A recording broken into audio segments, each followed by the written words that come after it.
Bismillahirrahmanirrahim. Assalamualaikum warahmatullahi wabarakatuh. Bismillahilladzi la yadurru ma'asmihi syai'un fil ardi wala fis sama'i wa huwas sami'ul alim. Bismillahilladzi la yadurru ma'asmihi syai'un fil ardi wala fis sama'i wa huwas sami'ul alim.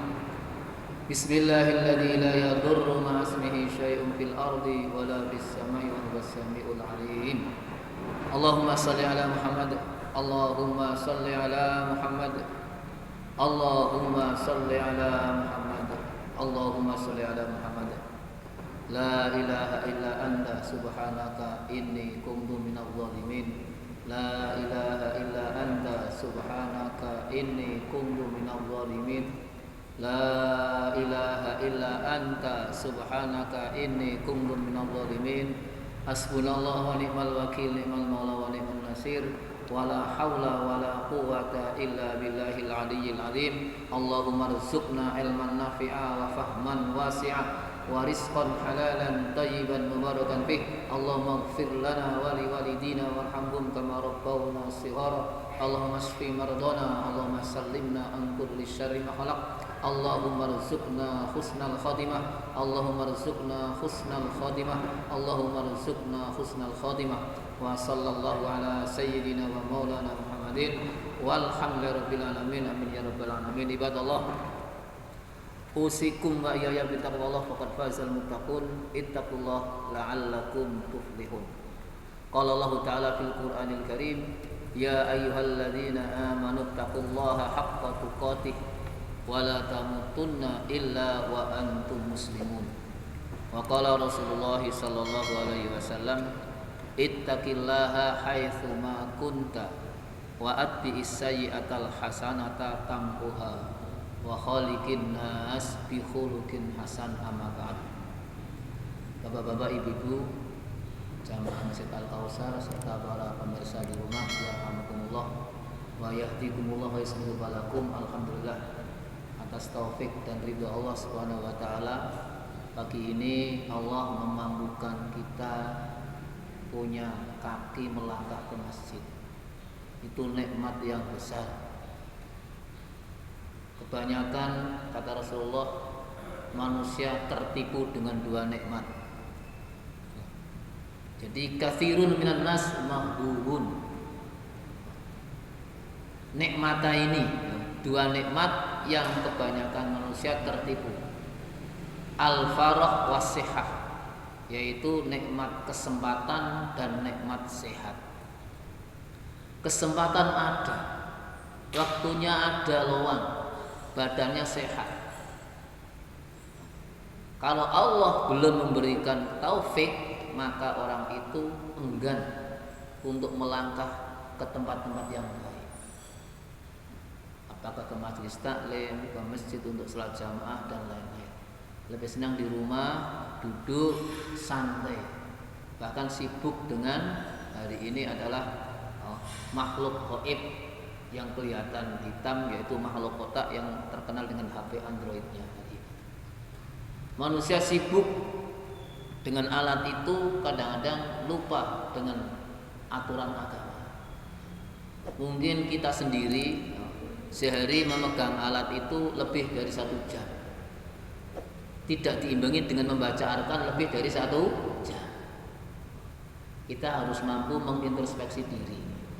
Kalau hari ini kita pegang HP itu misalnya 1 jam, maka biar imbang, peganglah Al-Quran dibaca 1 jam. Tapi biasanya tidak mampu megang Al-Quran. Oleh karena itu, mari bersama pada pagi ini kita meluangkan waktu Allah yang telah Allah titipkan kepada kita untuk bermajlis taklim. Satu majlis yang sangat didambakan oleh malaikat Jibril. Jadi dalam Wasiatul Mustafa, Rasulullah berpesan kepada sahabat Ali radhiyallahu an, ada 7 amalan yang malaikat Jibril mendambakan ingin jadi manusia. Di antara adalah bermajlis taklim, adanya pengajian. Cuman malaikat tidak kena beban taklif untuk ngaji. Ya ikut mendengarkan tapi tidak ditulis pahala atau tidak ditulis dosa, terserah. Itu diantaranya tempat yang didambakan malaikat Jibril ingin jadi manusia, tapi iradah Allah jadi malaikat ya tidak mungkin jadi manusia. Alhamdulillah kita termasuk golongan manusia. Semoga masuk ahsani taqwim. Pada pagi ini kita masuk daurah kedua bab 13. Halatul Arab qabla al-Islam. Keadaan bangsa Arab sebelum datangnya Islam. Kana al-Arabu qabla al-Islam musyrikin ya'budunal asnam wa yuqaddisunaha. Orang-orang Arab sebelum Islam masuk dibawa oleh Muhammad SAW, keadaan manusianya adalah menyekutukan Allah, musyrik, menyembah berhala. Sehingga dalam satu riwayat di sekitar Ka'bah itu sudah ada 360 berhala. Ka'bah ada sejak Allah menciptakan bumi. Pertama dibangun oleh malaikat, dilanjutkan Nabi Adam sampai Nabi Ibrahim. Sudah ada. Di sekeliling Ka'bah itu dibangun arca-arca, bahasa Arabnya asnam. Ya'budunal asnam. Mereka menyembah berhala. Kita kenal pada zaman Nabi di Quran ada Lata, ada Uzza. Itu bagian dari berhala yang mereka idolakan. Berhala dulu berupa batu yang dipahat seperti apa yang mereka inginkan, apa manusia, apakah rupanya seperti apa. Ada yang pakai roti. Tuh. Namanya berhala asli. Adapun berhala hari ini berupa apa? Godaan-godaan dunia. Motor kita bisa jadi berhala. Rumah kita bisa jadi berhala. Kesibukan kerja kita bisa jadi berhala. Termasuk yang jenengan pegang hari ini, HP itu bisa jadi berhala. Kalau semua yang ada ini melalaikan kita dari Allah Subhanahu wa taala. Itu berhala zaman modern. Wa yuqaddisuna. Mereka menganggap patung-patung itu suci. Dilihat dari zatnya benar, patung kan tidak punya salah apa-apa, bersih, tidak bisa bicara, tidak bisa ngomong, tidak bisa maksiat. Tapi mereka tidak, itu yang dimaksud. Patung itu mempunyai kekuatan yang bisa memberikan mudarat dan manfaat. Itu sebelum Islam datang. Sifat pertama. Yang kedua, wa kanu yaqtuluna auladahum khaufan minal ju'. Ya bukan juga minal ju' wal faqri. Wa kanu, dan adalah orang-orang Arab sebelum Islam itu yaqtuluna, membunuh auladahum, anak-anak mereka, terutama yang laki-laki atau yang perempuan. Kalau zaman Fir'aun yang laki-laki, kalau zaman Nabi yang perempuan. Jadi kalau punya anak perempuan itu rasanya malu. Wajahnya itu muram kok, muswaddan wa huwa kadzib. Itu di Al-Qur'an sebutkan ketika istrinya melahirkan anak perempuan, wajah bapaknya itu muram, bersemut, tidak hingar-bingar bahagia. Kemudian dibunuh. Apa alasannya? Khaufan minal ju' wal faqr, khawatir dari kemiskinan dan kelaparan. Karena perempuan itu diibaratkan seperti barang dagangan, tidak bisa kerja dan diwariskan. Yang kerja itu laki-laki. Itu keyakinan orang jahiliyah. Oleh karena itu kalau Islam tidak datang, ya perempuan naudzubillah, martabatnya sangat rendah, seperti harta warisan. Ketika suaminya meninggal, anaknya bisa marisi ibunya sendiri.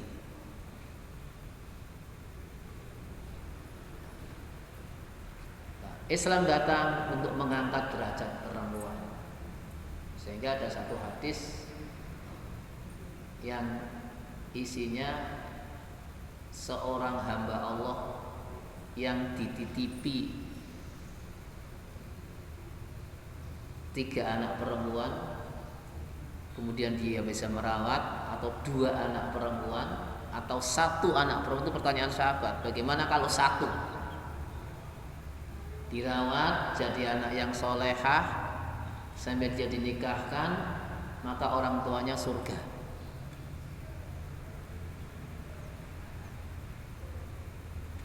Itu diantara kabar gembira untuk kaum perempuan. Nah, ini yang ketiga. Wa yadfinuna. Syukran Mas Asyid. Wa yadfinuna banatihim wa hunna hayyatun. Wa yadfinuna, dan mereka orang-orang Arab sebelum Islam itu membunuh mengubur. Cara Jawa niki mendem, bukan mendem mabuk ya, mengubur. Mendem iki nek cara Jawa bisa ngubur, bisa mabuk, mendem. Mengubur wahuna, keadaan anak perempuan yang dikubur itu hayatun, hidup.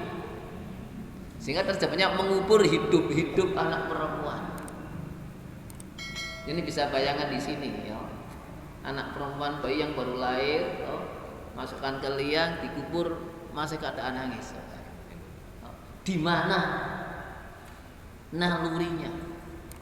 Padahal dia lahir dari perempuan. Misalnya saya seorang bapak, zaman jahiliyah misalnya, istri saya melahirkan anak perempuan, terus saya ambil dengan wajah muram, tak buatkan lubang, tak masukkan, tak pendem.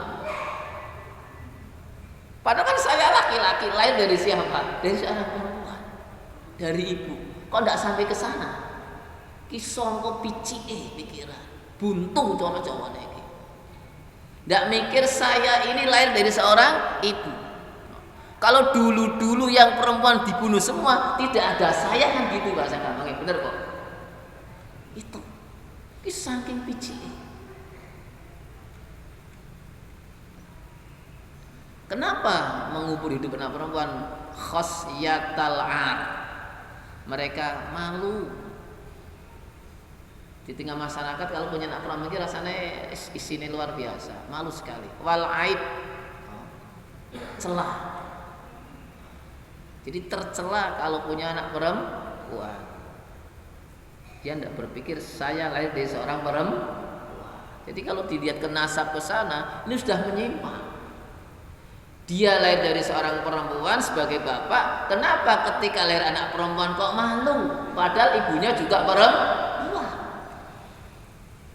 Tidak nyambung.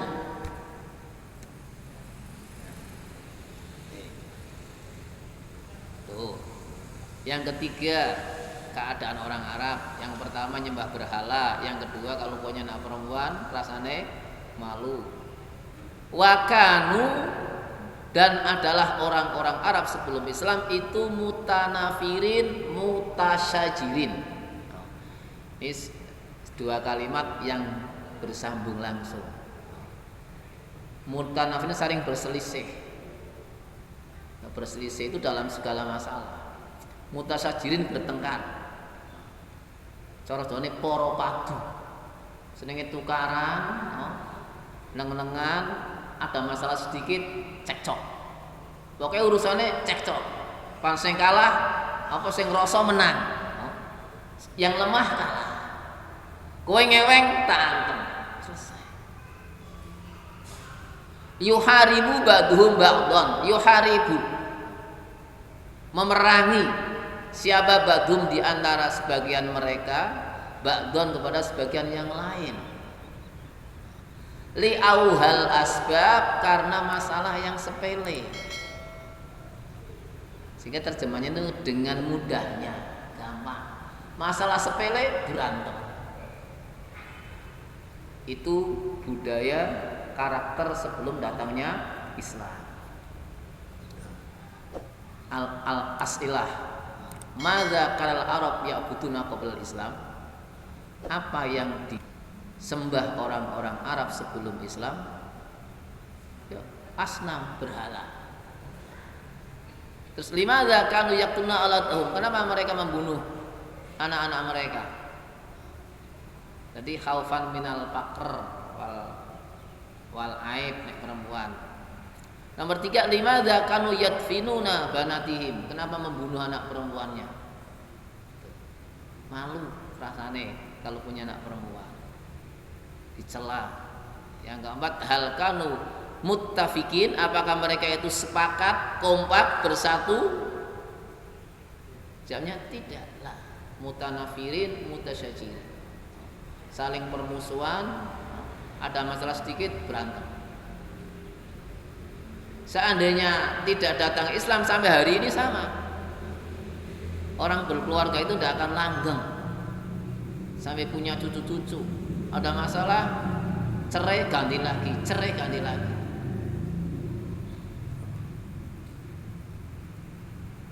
Nah, sekarang masuk dakwah sirron.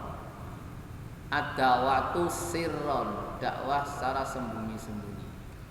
Kapan dakwah sembunyi-sembunyi itu mulai Rasul sampaikan kepada diri dan keluarganya? Ini bada'a, memulai siapa Nabi sallallahu alaihi wasallam bidakwah, dengan dakwah sirron, secara rahasia, sembunyi-sembunyi. Lama nazala, ketika turun alaihi kepada Nabi sallallahu alaihi wasallam ayat ya ayyuhal muddatsir. Surat Al-Mudaththir ya, ayat 1 sampai 7. Kum fa'anzir wa rabbaka fakabbir wa thiyabaka fatahhir wa rujza fahjur wa la tamnun tastakthir wa li rabbika fasbir. Ayat ini kalau kita bedah satu-satu dari ayat 1 sampai 7, insya Allah bisa membuka semangat kita untuk beruswah kepada Rasulullah SAW. Kemarin seluruh Indonesia memperingati hari Maulid Nabi. Yang bilang maulidan bid'ah, yang sunnah memperingati libur kabeh. Bener Pak? Konsekuensinya gitu, nek ngomong bid'ah ya aja libur. Tapi libur ikut juga. Sing cara wong kan plan-plan ke. Saya misalnya mengatakan Maulid Nabi bid'ah tapi melu libur. Kudune kan mangkat. Yang bilang sunnah libur wajar dia bilang sunnah. Itu hebatnya di Indonesia. Kompak mengakui hari lahir Rasul. Saya ngomong bid'ah ya enggak ikut libur. Yang ngomong bagian dari sunnah untuk menghidupkan sunnah Rasul ya sama-sama libur. Nek masalah libur ACC semua. Enggak usah libur. Oh, enggak ada. Nggih libur. Malah senang nak perlu 3 dino tambah itu Jumat. Tuh, satu sisi kadang-kadang pikirannya seperti ini, di sisi yang lain juga butuh libur. Wes anut bae libur, Pak bid'ah Pak ora bid'ah, yang penting libure. Mari nanti kita sedikit mengaji tentang itu. Jadi memulai dakwah setelah turun surat Al-Mudaththir ayat 1 sampai 7, dakwahnya secara rahasia dengan keluarga dulu. Hai orang-orang yang berselimut, kum, sama Muzammil berselimut juga kan? Kum, bangunlah Muhammad sallallahu alaihi wasallam. Fa'angdir, dan beri peringatan. Maksudnya ingdar. Ingdar itu ajakan Nabi kepada kaumnya yang masih sesat. Diajak menuju jalan yang benar agar selamat dari azab Allah. Wali rabbika wa rabbaka fakabbir, dan Rabbmu agungkanlah. Kalau mau diterjemahkan ke dalam bahasa Jawa berkata wa rabbaka, dan kepada Tuhanmu.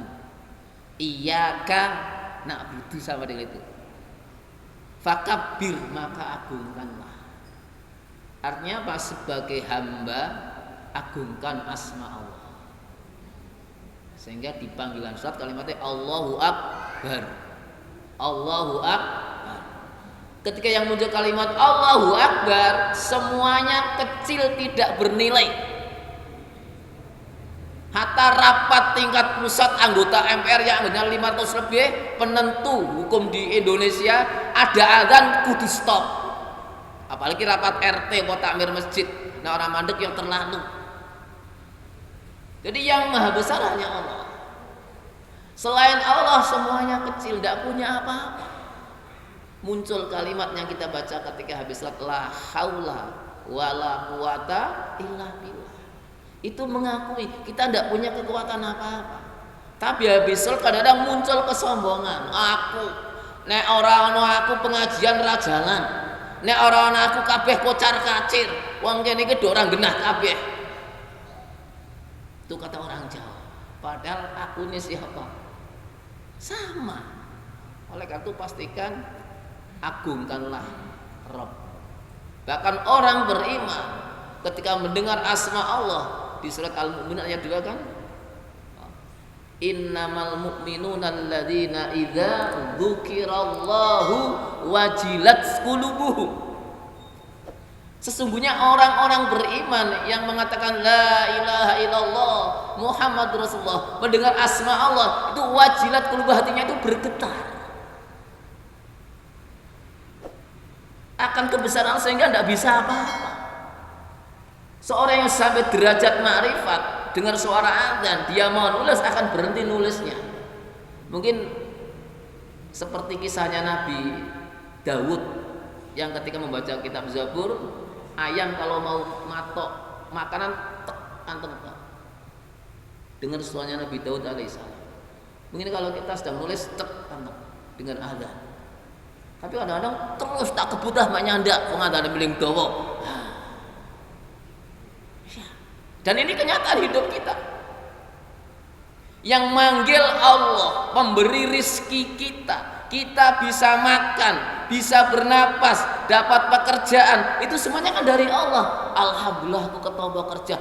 Alhamdulillah yang dipuji Allah. Tapi setelah dapat pekerjaan, dipanggil Allah. Jawabnya, sebentar lagi tangguh. Ya apalagi para ASN yang kelamar ya, omongan indung, ini tahajud ngundang kiai diundang ditombong esok pak tes, dan tes masuk gol, alhamdulillah SK turun tasyakuran, kerja diundang Allah kon salat azan